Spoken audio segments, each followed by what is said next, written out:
Welcome to the Moulding Health Show. Our goal is to leverage the wisdom and experience of healthcare practitioners to set you on a path of self-discovery and healing. These insights, coupled with a multidisciplinary approach to each area of interest, should provide an invaluable resource to everyone looking for a better approach to health. In this episode of the show, we speak about trauma and phobias with Philip Louw, a counselling psychologist based in New Zealand.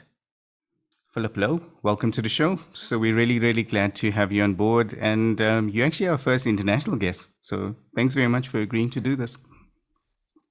Thanks, Oliver. Thanks, Shaz. Yeah, glad to be here. Thanks for the invite. And you currently in New Zealand, right? Yes. Yeah, Okay. in Hamilton, New Zealand. Yeah. Nice. Okay. So yeah, really glad to speak to you about this. And then the second thing I do want to say, and this is kudos to Shaz. I'm going to ask her how she met you or how you guys cross paths, because she's in charge of the scheduling. So I don't really get involved in that, which is pretty cool. But it's always an interesting story for me to hear as well. But we're talking about phobias and trauma, and that's such an interesting topic. We haven't, obviously, that's the reason we're doing this, so we haven't covered that, but there's such a cool, it's such an interesting topic, to talk about, because I think, everyone experiences this in some form or fashion, but talking about it on a deeper level is what we're really looking forward to in this episode. So Shaz, so tell us, how did you meet Philip and how did you twist his arm to be on the show? Okay, so I don't think I had to twist Philip's arm too much, but I met him. We did an interview a couple of months back with Shelley Hall, who is a BWRT level 2 practitioner in South Africa. And I was just so interested in what she'd said about the BWRT methodology that I reached out to Julie Watts from the BWRT Association, and she said, but here's kind of a list of practitioners internationally.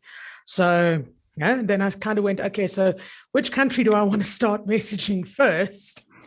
And I just put out a message saying, I'm reaching out from South Africa. This is kind of what we do, and I would love to set up some time and chat. And Philip came back and said, that sounds really interesting. And so we booked the appointment. A little bit of back and forth about trying to get the timing right, between South Africa and New Zealand, but I think we hit a sweet spot, and that was it.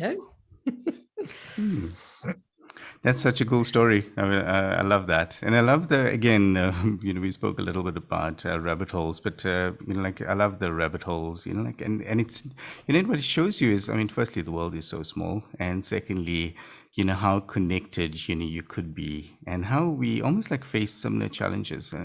We always look at, things being better somewhere else, or, whatever that is. But, I think as humans, we struggle with similar things, doesn't matter where we are. And that's why I want to segment into the topic, because this is such a prevalent topic. And it's interesting that, Philip, we're speaking to you from New Zealand, but, talking about phobias and trauma. And I would firstly just love to get your thoughts on, it overall, and then we'll obviously go into it in more detail. How do you find this firstly? And can you explain the topic a little bit to us in a bit more detail? Yeah, definitely. I think that's a very interesting thing that you said there, that sometimes we think that trauma and phobias is kind of very specific to specific nations or specific areas of the world. It's funny, I was back in South Africa a couple of years ago, about 2019, and I actually did kind of retrained in one of the BWRT levels there, just kind of as a refresher. And as I walked in, because I know the trainer well as well, because I'm the New Zealand trainer for BWRT, and he said, or I think his wife said, "Oh, really? New Zealand? Is there any trauma there? What happens to them?" And it's quite interesting that we have that idea, but I predominantly work with trauma here in my private practice. I only see trauma and sexual abuse victims, and also I work in corrections, and invariably, and it's the same kind of thing within the prison system here as in South Africa, because I worked there as well, is you just see trauma across the board. It's something that is, kind of something that humans struggle with, and that almost kind of humans have very different but also very similar ways of responding to it, which is like you said, is fascinating. And this is a topic rife with rabbit holes, because just it's easy to kind of go down different ones because it is so fascinating and it's interesting. And the more you understand, the greater impact you can also have in people's lives. So it's quite a powerful topic overall, I think, kind of in a broad sense.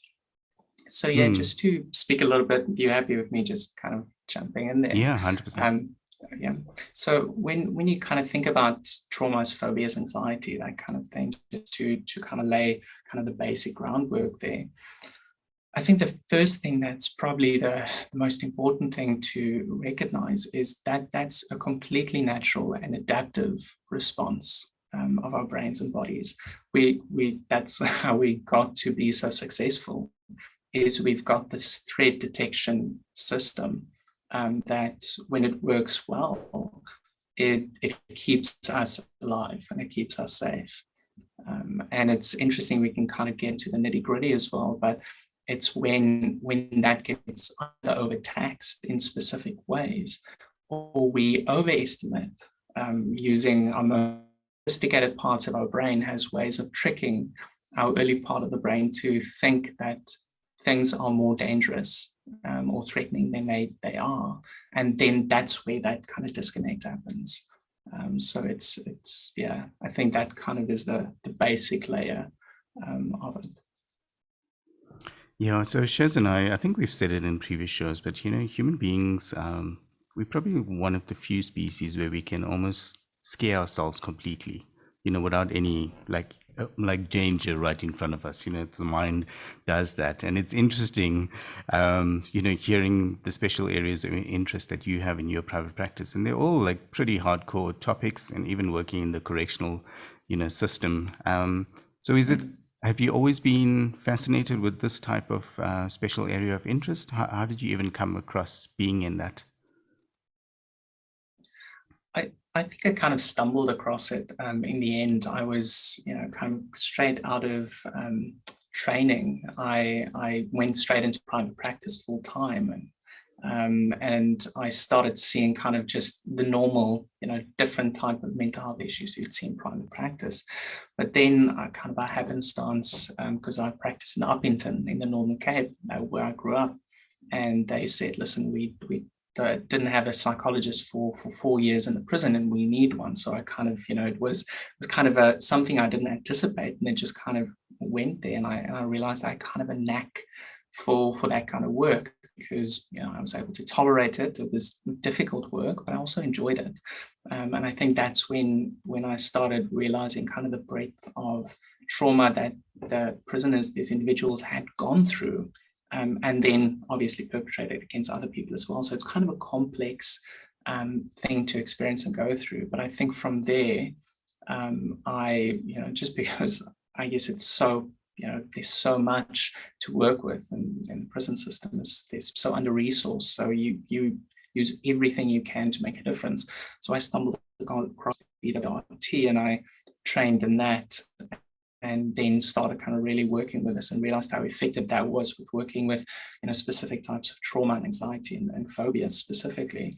And then that I kind of got into that because I felt like that was quite an impactful thing to do. And I think in New Zealand, I kind of jumped in corrections again because, I kind of really like the work, but also there's kind of specific contracts that they have for specific types of problems here, and one of them is kind of a sexual abuse specific one. So I kind of jumped into that because I just kind of feel like my skill set kind of works towards that. So it is interesting and super rewarding when you can help someone kind of understand the trauma, kind of make sense of it, and then also help them alleviate some of that. So kind of a tangential way of describing it, but yeah, it's kind of happenstance, but I've gotten stuck here, and I'm enjoying the work. All right. So I really have to ask a question, and this is my kind of what my family calls the creepy side of me coming out. I am fascinated with things like serial killers and that kind of thing. So there's always that question of nature versus nurture. Something you just said kind of really struck me there. I mean, within the prison systems, you're seeing the trauma or so on that was perpetrated on the prisoners that eventually they so that falls more in that almost nurture environment. It's that nature of you kind of follow what your parents did or what your parents before that. And so do you find that happens often within the prison systems, that what happened to the patient that you're seeing now, you'll find probably happened to their parents and their parents? Yeah, definitely. I think that in intergenerational trauma, you definitely see it's, I've seen hundreds and hundreds of clients, in treatment and in assessment and corrections. And I may have only seen a handful of people where I can't figure out, how this person got onto this. Like a lot of the time when you hear someone's history, you kind of look at that, you're like, wow, it's difficult to see how you couldn't have gone through this. I think the problem is a lot of people go through that kind of trauma, but sometimes you can really just see it. It makes so much sense that what they've gone through is also what their parents have gone through and their parents' parents, and it's all they know. It's modeled to them, and it's also kind of it's always that it is the nature and nurture, because it's their kind of temperament when they're growing up. Kind of depends on how they respond to it, or even birth order. If you're the oldest child, and dad is violent towards mum, then the oldest child is kind of expected to stand up. So he may receive a brunt of the violence, which then kind of creates this, kind of aggressive side that can come out, and that kind of leads to ever more kind of pathology around that. So it's rare that you see someone in prison, especially for serious crime, where you look at their history and you think, well, there's nothing there. There's most of the time there's a lot to empathize with. That's so powerful, and it makes me so grateful that Philip, we have you on the show, because it's one of those things. I mean, I've always had. It actually gives me goosebumps just talking about it, because it just takes I've always had this belief that it just takes one or two events, to set you on the other path. And we watch so many movies with this stuff, and it's the thing that does, especially having kids. I mean, it does scare me, because you think about some of the really foolish things we did as youngsters and stuff like that. You always think it could have went the other way. As it and we're always fortunate when it doesn't, but it could. And it's always that's my belief for our kids, is that hopefully they always have that guardian angel. But I think what your experience is showing you, sometimes it doesn't. Maybe that guardian angel didn't kind of pitch up at that time, and then it's the person on the wrong end. So I really like this. I mean, I think you would have tons of stories to enlighten us with. But the purpose of this show is obviously just to speak about the phobias and the trauma part of that. So I mean, talking about physical harm, I mean, does that cause mental issues, or mental health problems? I think, in your opinion. It can. It definitely can. I think there's, depends on what kind of physical harm or physical, trauma happens. If you're kind of thinking at a very basic level, if you're in a car accident and you kind of debilitated, or there's kind of chronic pain, or you lose a limb or anything like that, that definitely leads to kind of mental illness or mental health problems. After that could lead to depression, could lead to kind of self-esteem issues. So that in itself could be. The actual traumatic event as well could possibly lead to something akin to PTSD, where you have this life-threatening situation happen and you felt completely out of control. And I think that's kind of core aspects of developing negative consequences from a traumatic event is not only something that's life-threatening, but also we're utterly completely helpless. I think that's kind of a very bad prognostic factor, for someone developing PTSD. So definitely it could, depending on the person, depending on their specific characteristics, their temperament, their personality, and then actually what happens as well. Some people have just the ability to kind of shrug that off and move on, and some people struggle, and it's, you know, and it's just being different.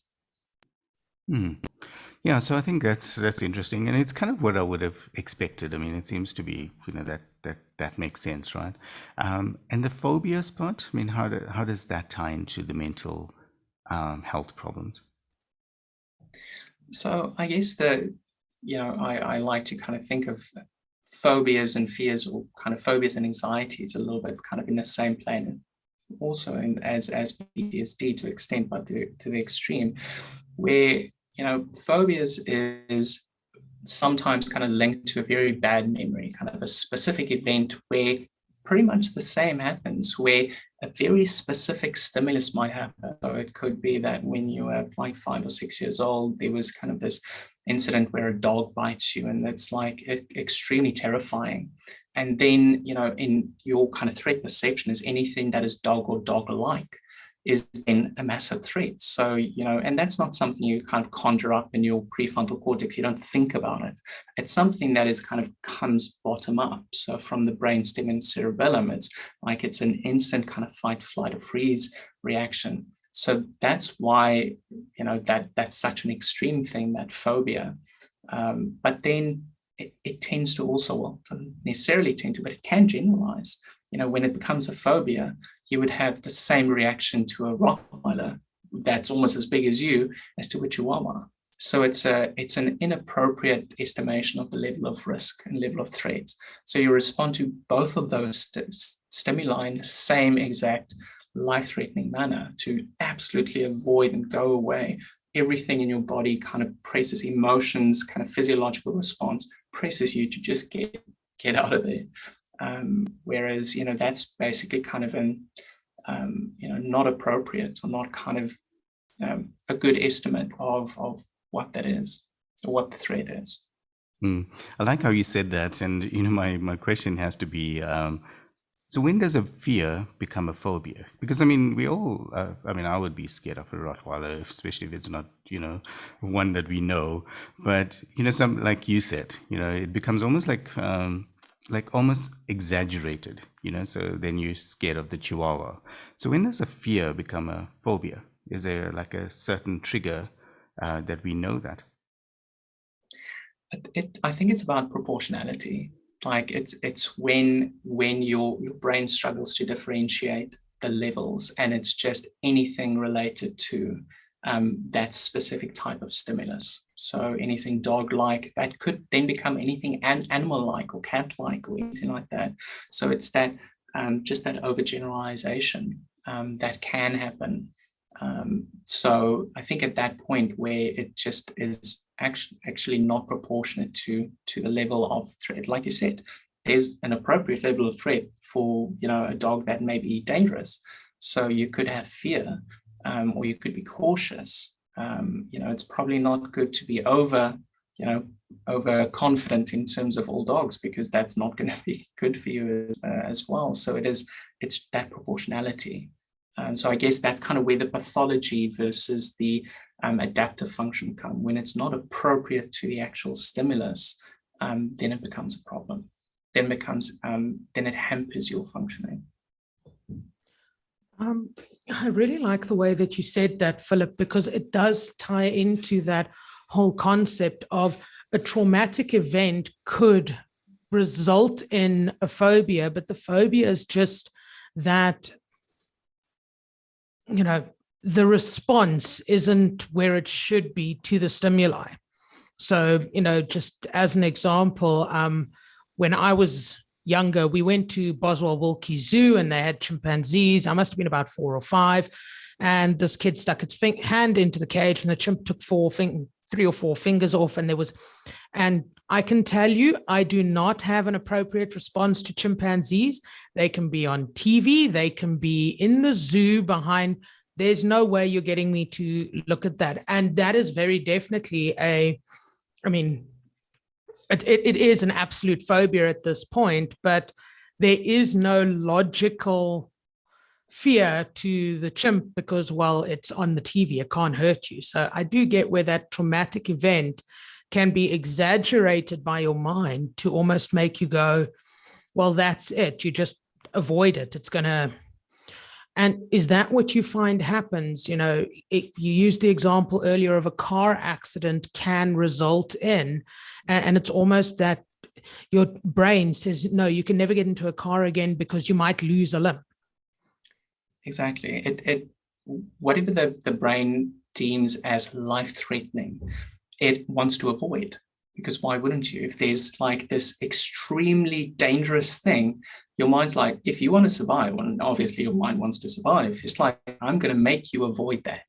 So anything related to that context, you thinking about seeing a chimpanzee is like, well, no way. And that's not you in your prefrontal cortex thinking, well, I really don't want to see them. It's kind of from bottom up. It makes you have that fight or flight response where, you've got the cortisol, you've got the adrenaline. So for the car accident, you would have someone, you would talk about driving, and they were like, no. It's almost like you get that like extreme response. And just by talking about driving cannot be dangerous. However, it's context. Like the brain is just like, the context is, you're going to make me drive eventually, and that's life-threatening. So it's once again kind of overestimating the risk, but rather overestimate than underestimate at that point, for survival. The more we speak to healthcare practitioners, Philip, the more I realize how lucky we were in corporate to get it right. Because, like everyone has their own issues. So when I was asking Shaz, like, did you watch Planet of the Apes? And she gives me this quizzical look. I was like, what is wrong with her? But it's like that in a team setting, in corporate, you kind of expect everyone to be at their optimum level and doing everything, and they're all like, in balance. And you realize actually, it's almost impossible that everyone is in balance all the time. And it's actually amazing how we manage to get certain things done. Because, the more I speak to healthcare practitioners, I always realize, wow, that's interesting. I didn't think of that, and I didn't think of that. But what you just said now has so much of relevance, in terms of understanding people, so much better. Because people don't speak about this. I don't know, like maybe it's just my circle of people, but, we don't speak about phobias. I've never heard anyone tell me that. I know my wife does, she had a phobia of snakes, and, if we have time, I'll go into that, how we, kind of overcame that to some extent. But same as Shaz, even if a snake came out on, on TV, like she couldn't watch it. And, fortunately she was able to overcome it, to a large extent, especially in South Africa. I mean, we don't come into contact with them a lot, but, you could.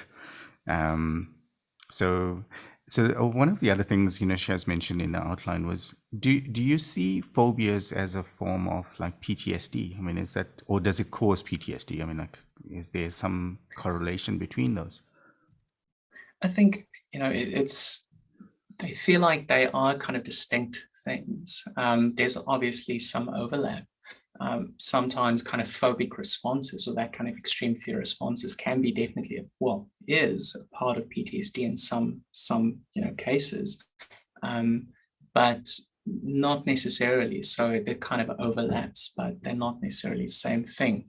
Phobic responses are quite, in the Diagnostic and Statistical Manual, the DSM, our kind of psychological, psychiatric Bible, in a sense, talks about specific phobias. So it's quite a very specific thing, say phobia of snakes. So it's kind of and you want to say irrational, but a disproportionate fear of, something specific, that can have kind of a traumatic memory or a difficult memory attached to it. Sometimes with things like snakes, there is kind of an appropriate level of fear as well. So it doesn't necessarily have to have like one specific memory. But PTSD, when you kind of diagnose that, it's got a range of specific features that describe the syndrome. It's got like there's different ways of thinking about it, but if you kind of diagnose post-traumatic stress disorder, you've got, first of all, this traumatic incident that happened that's kind of, life-threatening or perceived to be life-threatening. And also then you've got three different aspects to it. You've got re-experiencing, where they either have like flashbacks, where they kind of feel like they're back there, or just intrusive thoughts. So kind of a re-experiencing, kind of that memory kind of playing in their mind, either very actually or just kind of intrusively. And then there's also an avoidance. So there's you kind of anything that related to it. So similar to phobias, but a little bit more general. Can be just anything related, can be colors, can be smells, whatever's related to the traumatic incident. And then the last one is hypervigilance. So just kind of like overall just being more hypervigilant when anything comes to that. So it's almost kind of a broader thing than a specific phobia. That's interesting. So do you find in terms of like phobias, is according to the DSM-5, or is it considered then as a mental illness, or is it just a contributing factor to a mental illness? No, it is a mental illness in its own right. So you can have kind of a specific, it's kind of called a specific phobia, and there's like people have phobic reactions to almost anything that you can imagine, kind of the strangest things.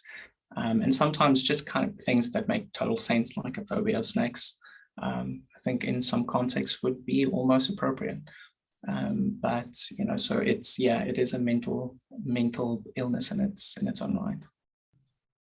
Okay, that's actually so cool to hear in terms of understanding it. So I'll tell you. So this is what we did, but this was many years ago. So she found this place, and it came recommended from someone, where you could do a snake handling course. And so we went on the snake handling course, and the person, he used to come up with anti-venom. So he always kept these, snakes around, and like almost, yeah. And so he did a course on like all of the different types of snakes, from the black mamba to the rinkhals to the Mozambican spitting cobra. And since then, it was really difficult for Ingrid to do that. But since then, she's been a lot better, with it. So it was almost like the extreme level. I'm on the flip side. I was always fascinated with them. So for me, although, I actually enjoyed the day, when I got home, I had this splitting headache. So it's, it's exactly what you said. You almost have this respect, for that. Although it's, it's quite traumatic. Yeah. And I found since then, actually, she got a lot better. It's almost like you saw the worst case scenario. And, one of the things I've always taught in terms of snakes is that they always try to get away from you. This is like watching TV programs, but actually seeing it like that, because you always think they're going to come for you, but it's the opposite. But seeing that was almost like, it was cool, because you got to see actually, what they're saying is actually true. And I don't know if that helped her in some way, in terms of, they're actually Definitely not there for you. It's like they actually just want to get on with their lives. It's not like they want to, come for you. And that was some good therapy right there that you guys did with the snakes, because that's basically what you need to do. If you're in PTSD and phobias, your whole your brain, kind of your brainstem and cerebellum, and kind of activates your limbic system, is saying that this thing is a threat to my life, so I need to avoid it. So when you avoid it and you survive, it reinforces that specific pathway. So it also gives you dopamine. So you get kind of a reward feeling for being able to avoid this. But because you get that kind of dopamine circuitry going, then that reinforces the avoidance and reinforces the idea that this is life-threatening and you should avoid it. When you are confronted with a situation that's controlled, where you are forced to deal with that in a controlled setting, a good setting, a safe setting with that thing, you are forcing basically your limbic system to recognize, actually, the threat is not there, the threat is here. So it brings back, or kind of forces back, your limbic response, your middle brain response to this is safe, this is okay. There's kind of it brings it back to kind of a proportionate level of fear, which then, you don't then have that avoidance. So, kind of that's called exposure therapy right there. So that's why it works. It's kind of a turning towards again. That's amazing. Well, at least you brought some rationale to the whole experience many years later. But that's exactly what happened. Like, and so the guy, his name is Mike Perry. He's in not far from here. It's in Four Ways, and what he did was with the puff adder. Because the puff adder is, I mean, that thing doesn't move for anything. It just sits around, waiting for you. And so the instructor Mike, he told Ingrid, come, just hold, obviously the stick, not the snake, but like hold the stick, with the snake on it. And like she came and she just touched the stick, and but it was getting her closer to that aspect. I mean, she never went, anywhere close to the other ones like the Mozambican spitting cobra or the black mamba, but that actually makes a lot of sense. I like, I'm glad I brought that up, and we probably have to get Chaz in a room to watch Planet of the Apes at some point. Let's have to do some BWRT. That'll help. Definitely. So from a trauma point of view, coming back to that, and coming back to your, the correctional system, do you find from a childhood perspective, I mean, if a child goes through trauma, does it just stick around all the way until adulthood, and being an adult, and they can't really, I suppose, the difficulty is that they don't really realize that it was trauma. It was almost like you said, the brain is just protecting them, so they don't realize that. But how do you see that working out?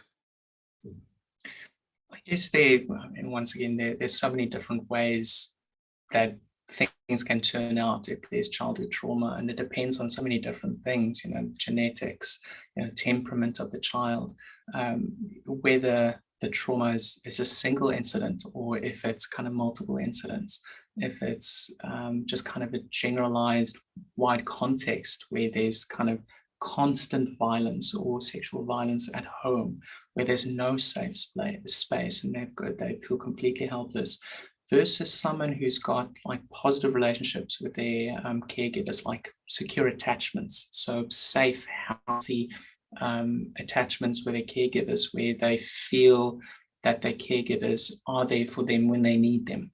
If they have like a couple of single incident traumatic events, that doesn't necessarily have such a long-lasting effect, or it's something that they kind of incorporate and they can deal with. Whereas if you're on the other side, the trauma itself, whether single incident or multiple, especially if there's multiple, we generally call that complex trauma, where there's a consistent taxing of the threat system, and they feel helpless overall. So they then struggle to, in general, kind of build a healthy self. So in childhood, based on the experiences we have, we kind of build models in general of how we work, what we are, who we are, and also how the world works and how other people work. So you can really grow up through kind of childhood traumatic experiences feeling that, I'm unworthy, I'm not special, I'm not worthy of love, or the world's an unsafe place. So you could respond to that in different ways based on temperament. So you could have kind of an anxious response where you feel like you want to attach to anyone and everyone because you need someone else, because you want to be dependent on them. Whereas you can have another response as well, where you kind of avoidant response, where you push away from people, where you kind of feel like I don't need anyone. If everyone else, I'm just going to do what I want to do. I don't care about other people because no one cares about me. So a lot of the time, the people I see in prison have had that kind of response. So if they had like, complex trauma, so, that's almost kind of feels like a non-answer because there's so many different things that can happen. I think the good thing is, irrespective of the level of trauma and the impact, and especially if there's lots of trauma, kind of that compounds, because a young boy who reacts like that gets into trouble at school, gets into a gang, commits violence, has violence committed against. So it kind of almost kind of the trauma continues, and part of that is due to the trauma that kind of put him on this pathway. So I think you've got a better outcome if you've had, good, secure relationships with some people, maybe grandparents or a grandparent, someone who kind of creates a little bit of a sense that, I'm okay and I'm worth it some of the time. So it really kind of depends on so many things. But in that whole kind of range, it's still things that we can work with, still things that can change. And I think that's one of the most exciting things, especially in neuroscience at the moment, is that our brain is very kind of plastic. It can change due to experience. Up until the day that we die, it can change from experience. So therefore, we can undo some of those patterns. Obviously, if you've got 40 years of like that kind of pattern, it takes some work to get through that. Or if you've had single incidents and you've kind of made that part of you, that also takes some work, but you can work with that. I think that's the exciting thing. No one's a write-off. I'm really glad that you said that yes, trauma can happen in childhood, and yes, you can carry it through, but it can be helped. There are ways of starting to learn how to deal with it and cope with it. Philip, I do just want to move on to one thing though, because I think there's often this misconception with trauma. Everybody thinks trauma is a physical event that has happened, but would emotional trauma or emotional abuse have similar kind of reactions or responses to physical trauma or physical abuse as somebody grows up? Most definitely. I think you see slightly different responses, but they are sometimes equally negative. I have worked with lots of clients in the past as well who've had just chaotic early environments where there was no physical trauma, there was no sexual abuse, physical abuse, but just kind of the emotional abuse that they had suffered at the hands of siblings, of parents, of kind of uncles and aunties, or people in their or bullying. Even that kind of psychological trauma, once again, if we think about it, it affects your sense of self. It affects how you see the world, and it affects how you engage with the world. If you feel like you're not worth it, or you can't trust anyone, that severely limits the kind of relationships that you can have, or the how open you can be in general in life, and go for new things.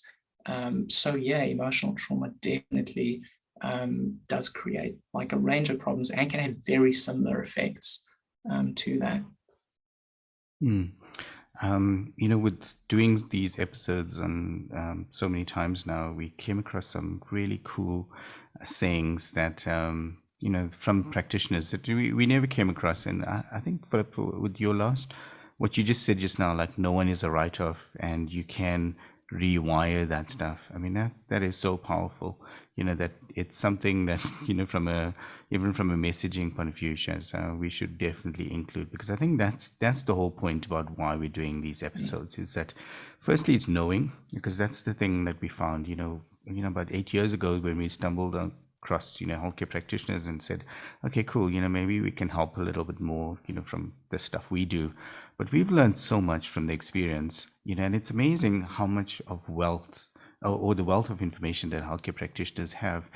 And for me, as lay people, that don't know this, that have never come across the DSM-4 or the DSM-5, it's interesting just to know it. And my favorite one is that Google is not your friend, because you don't unless you ask the right question, it doesn't give you the right answer, and you can come across a lot of nonsense.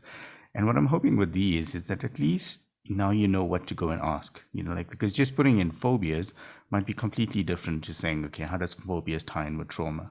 And I think that's the part that we're hoping, from a content point of view, just to prepare. We're not going to accomplish everything in an hour, but at least knowing what to ask and knowing where to go and which rabbit holes to, go down will help people maybe understand it a bit better. But I love this. I mean, I love the fact that, we're understanding the topic a lot more deeper. And I think based on your experience, where it's pretty hardcore, I think helps us to be able to understand, how you could, do it better. And I think so. I just want to come back to that point, because I think that's the thing that people forget is that, and I firmly believe this, is like you never stop learning, and the people that read all the way until they in their 80s, or the people that learn a skill all the way until their 80s, 90s, hundreds, those ones for me seem to be happier. It's almost like they can't, whereas the people that almost like give up when they're 60, it's like, okay, now I'm retired, I don't have to learn anything more. And I always find that, the most interesting. What do you think? Yeah, definitely. It kind of, when you speak about that, it kind of brings to mind the kind of the growth mindset, and that's something that's comes naturally to some, but it's a skill that we can foster. When we think about kind of the prefrontal cortex, you've got the right side of the prefrontal cortex and the left side of the prefrontal cortex, and the one is kind of more around the holistic viewing things, and the one is more kind of the analytical, and the one is more to avoid. The right side is avoiding, kind of very active, when the amygdala takes over and the fear response, and the left side is approach. So it's skills that we can develop over our lifetime. Definitely people who continually feel confident enough to approach new things, definitely have a more optimistic mindset overall. They're more able to see negative things or negative life events as opportunities to learn and opportunities to grow, rather than something that's negative. So sometimes it really is about just kind of shifting that perspective and kind of moving towards something, even if you don't want to. I think that's if you go towards a snake park when you've got a phobia of snakes, that's a courageous move. And that if you just rely on your automatic processes, you're never going to do that. So there's something around, first of all, being courageous enough to put yourself in that kind of situation. Or, if you were the one kind of suggesting that, allowing yourself to be influenced by other people and kind of consider other points of view. That's, our early brain is so strong, but our cortex, our prefrontal cortex, is so well developed as well that we can, when we get a balance, just really kind of grow and develop. So yes, a very long-winded way of saying, yeah, I agree. Yeah, no, but I love it. I mean, we love hearing healthcare practitioners, say that, because I think it gives everyone hope that, there is, especially if you get the right, I like how you said, the stability figures. And I think you're one of the few people that has actually mentioned this in the show, but I firmly believe in that as well. You just need one or two people that believe in you and that trust you, and, that actually show you that, that this is, you could be better, or you are better, or you are good, and I think, lots of people don't have that. And I think that's the sad part, doesn't have to be family even, it has to be just someone that cares enough. A teacher, someone yeah, anyone, yeah. I have a special thing about, like education, and I think teachers are in such a fascinating part, but I'm not sure if everyone realizes that, just based on my child, like our schooling system. But there were one few teachers, that actually, like cared, and then actually looked at each child and said, actually, you could be better at this. Or, but if you look at, most of the time, they always like put down. And it has changed, I mean, to be fair, or maybe it's the type of schools that our kids go to now, but, it's like definitely seems to be different. But I know when we were in school, it was almost like, I know better. But I think you need that system to work more in terms of upbuilding or uplifting rather than, tearing down. That's just my pet thing. But I think teachers have a huge role to play, in that stability figures as well, I think. But I want to go back to, from your perspective, how do you find that you could help clients or people, that have phobias or trauma from a psychological perspective? I mean, how do you normally do this from a practice point of view? Also interested to know, like, how do you do that even in the correctional system? Because that's fascinating.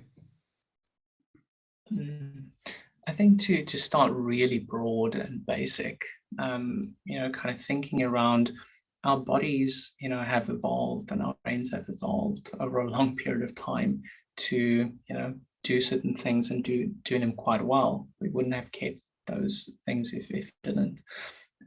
So in my mind, sometimes when we deal with anything that's out of balance, it is thinking, say with fears and phobias and traumas, there's a disproportionate fear, or there's a kind of a disproportionate, threat level attached to specific things. So my thinking is, okay, so where is it disproportionate, and how can we get it back to kind of the baseline that it needs to be for this person? Because if we kind of reach that balance and homeostasis, they can see things more clearly. And so in a sense, I kind of look at mental health in that way as well. There's kind of this, you can go, describe a lot of mental illnesses between kind of this side of being extremely rigid. Think of depression, of just, that kind of rigidity of thought. And then, on the other side is absolute chaos. Nothing makes sense. There's no reality. So a lot of our experiences between this, is kind of in the middle, where we've got this integration between processes where we've got enough, and that's kind of interesting as well, kind of more left brain is more kind of the control and order, and the right brain is more kind of the holistic and, not specifically, but to an extent. So it's finding like, where's the balance for this person. So I kind of from a broad perspective, when I think about trauma, without thinking even about specific therapies, it is just, how do we get it back to an appropriate level? If it does get triggered, like, it's appropriate. Like if a lion jumps in, there's no heck, I want you to be calm, so that's, how do we get it to an appropriate level? And then we can do that through, different ways, depending on if you're using psychodynamic therapy or CBT or EMDR or BWRT. There's different ways of different kind of approaches that you can take to get to the same point. The same point is getting your brain to that appropriate level of, excitation and kind of threat detection and response. I think that's so amazing that you've said it that way, that it's about finding that appropriate or relative response to something. If you look at somebody having a panic attack, everything is just so overwhelming, and it's just about trying to get them back to that, okay, hang on, the building is not collapsing around you. Let's slowly, and it makes so much sense when you look at anything, whether it be depression or phobias or an ADHD or that kind of, all of it it's disproportionate to what's actually happening, and how to find that balance. And I think that's one of the big words that everybody's saying these days is, everything has to be about balance. And it makes sense when you start thinking about something like a phobia or a trauma, is when you're saying, yes, 100%, you should be appropriately aware that a lion is not a plaything. On the same hand, if the lion is in the park and you're in the car, you're still okay. When it opens your car door, though, that's when you need to run. Exactly. It's that, finding that level. And I suppose it's the same when it comes to anxiety. Yes, we need to think about what could happen, but we shouldn't be spending our entire lives worrying about every possible thing that could go wrong, because then we're out of balance again. I'm hoping I'm understanding you correctly there. Definitely. What comes to mind for me is, when you speak about anxiety, say is, when I do, BWRT trainings, I have to have a certain level of anxiety, that I'm not just lackadaisical when I get there and just talk, as I want to talk. I have to be aware that, there's a certain level that I have to be at. So I'm kind of, but if I overestimate, if I overshoot, then that affects my memory. I can't remember what I need to say. That affects, how I present. People then kind of react to that. I react to them. So if I have an appropriate level of stress and anxiety, that's good. That's what it's there for, to get us to act in certain ways. But if that's under or over, then it becomes a problem. Hmm. I like that too.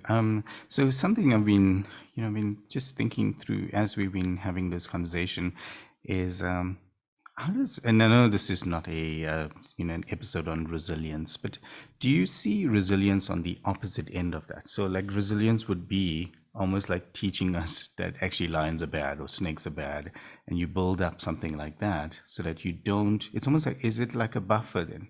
I mean, do you have a thought on that? Because the flip side is like actually you went through the trauma, and obviously we now need to find that balance back again. Is resilience on the opposite of that? It's almost like almost like building up the balance or building up a buffer around it. In a sense, I mean, there's lots of different ways you can think about resilience, but if you think about maybe resilience on a basic level as a way of, like you said, of having a buffer that if negative things happen, you bounce back. So I think there's lots of different things that's useful. What we spoke about before is something like a growth mindset or optimism in general is positive towards resilience. Is also kind of building a sense that you can deal with difficult things, even if you don't necessarily know how, and a sense that you'll be okay, irrespective of what happens. That's one of the things, say, working with people with kind of long histories of abuse and trauma, is a lot of the times when what we get to as well is for them to realize you've like coped generally okay. In prison that may not be the case, but you survived all the way to here. You've made it. Like, so there's some strength and resilience there. Some people struggle a lot, and so it's building kind of that buffer, and that buffer is kind of self-belief, not that they can do anything or that they can overcome, like with flying colors, but that they'll be okay. So it's kind of that, and that's, for some people easier, but also for people who've got kind of secure attachment to their caregivers in childhood, that creates that positive relationships, create a sense that I'm okay, and that generally, people will be okay. If you go too far again, then you're going to be naive and trust everyone, and be taken for a fool. But if there's that appropriate, that mostly people are trustworthy, even though there are some that aren't. So it's kind of that, once again, that balance, I think, is also quite key to resilience. Hmm. Yeah, I'm glad I asked that. And even when you said that, it's like, they always say some people they're a lot more streetwise. It's almost like they have this, whereas, being, as you said, naive is the flip side of that. You don't want to be like that, because then you just walk into the wrong neighborhoods and stuff like that. But as you were talking, and especially talking about the correctional services system. And I just think, when you don't have that stability, you don't have that, because I always talk about, stability of family and stability of relationships as you're growing up, and why trust is such a big thing, for children, and that, that feeling of you can be better, is quite important for children to believe in. And I'm just thinking about like the gangs part, that you mentioned, is like, because they don't have that. And then when someone gives them that, they almost like they almost have to adopt it. And obviously that sets them on a different path. I'm just thinking, in that case, they almost like don't have that buffer. They don't have that resilience. They don't have, and that's why they are so much more, it's so much more easier, to get into into those type of scenarios. So yeah, that's kind of the reason I asked the question about resilience, because it's kind of what I was thinking about. But I like this. I mean, I say it with every episode. I learn a lot from it. I'm sure Shaz will say the same. And even in this episode, it was pretty amazing. But Philip, on your side, I think we covered most of the points that we thought would be, pretty interesting. And more just to introduce, trauma and phobias, how does it tie in with mental health problems, or is it even a mental illness? And, you clearly answered that for us. And then also towards the end, we covered, how could this be actionable? Why would you seek assistance from a healthcare practitioner? What could you help us with? I don't think we want to go down into specific methodologies, because that's outside the scope of something like this. And I don't think we'll do it justice. But is there anything that we should have asked you that we didn't around this topic? I don't think so. I think, the main things that we spoke about is the most important. I think one of the things, like we said, that, you know, um, you know, no one's a write-off. I think that's important. And the second thing is, like, these things seem so irrational and they seem so over the top. But if you look at them from kind of a brain-based perspective, they make absolute sense. And I think that's one of the key things that I always want my clients to understand who suffer with these things. It makes sense. You feel completely out of control and you think, I'm just crazy and this is just so strange and weird and I'm just strange. Like, no, it makes absolute sense that this would happen given those things. So I think that if you can kind of just realize that and then seek help based on that, I think that in itself would also make a big difference. Nicely said, I think. And I think this appeals to our logical side. Well, maybe it does for me, but it's like when you can believe that actually logically, this makes sense. I think that must be quite comforting for people, that are feeling, like everything is just kind of spinning out of control. I think when you can kind of say, actually, this is why, this is probably happening and this is what we can do. I think that must be quite refreshing for people that do find themselves, spinning out of control. So I love how you said that. So Shaz, on your side, anything that we should have asked Philip that you think that we can still cover? No, I think we've covered the topic really, really nicely. But more importantly, I think we've gotten some really great insights and just that almost idea again, that reinforcing that idea of, yes, even though you feel like you're drowning or everything's absolutely chaotic, there is some sort of logic behind it. And you can overcome this. You can learn, you can find ways, and there are people out there that can help you to get to that level of equilibrium again. And I think that's the most important thing for anybody that is listening to a show like this, is that just that understanding that it does get better and there is help, and it doesn't mean that there is necessarily something wrong with you. It just means that you're a little bit out of balance. Let's see how we rein the balance back and just get the appropriate responses to the stimuli. So I think it was a really nice and informative chat. I love it. Yeah, I agree with you completely, Shaz. So let's leave it there. Philip, again, thanks very much. Also for making the time, for sharing your wisdom, and also just talking about it more from an actionable point of view. I think this was a very positive episode in terms of what could be done. And I think with your experience of pretty hardcore topics, pretty hardcore settings, for you to say that and to be able to to cast the light on it, in a very positive way is pretty interesting for us. So thanks very much for doing this. No problem. Thanks. Hey, everyone. Thanks for listening. As always, stay tuned and we'll speak to you in the next episode.